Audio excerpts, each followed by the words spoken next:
হামজা চৌধুরীর অভিষেকের অপেক্ষায় আছে বাংলাদেশ। সবকিছু ঠিকঠাক থাকলে আগামী মাসে শিলংয়ে অনুষ্ঠেয় এশিয়ান কাপ বাছাই পর্বে ভারতের বিপক্ষে ম্যাচ দিয়ে অভিষেক হবে শেফিল্ড ইউনাইটেড তারকার। তবে এর আগেই বড় এক দুঃসংবাদ পেল বাংলাদেশ টিম। দলটির নিয়মিত মুখ বিশ্বনাথ ঘোষ ছিটকে গেছেন পুরো মৌসুমের জন্য।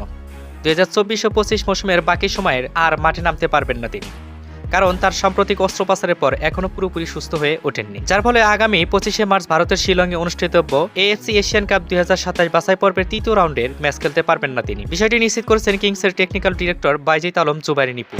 শুক্রবার সাংবাদিকদের তিনি জানান, বিশ্বনাথ পুনর্বাসন আগামী সপ্তাহে শুরু হবে। সে কত দ্রুত সুস্থ হয়ে উঠবে তার উপর নির্ভর করছে তার ফেরার সময়। তিনি আরও বলেন, আমরা নিশ্চিত নই যে সে এই মৌসুমে আর খেলতে পারবেন কিনা। আর খেলতে পারলেও কয়েকটা ম্যাচ খেলতে পারবে বা কতটুকু সময় থাকতে পারবে মাঠে তা অনিশ্চিত।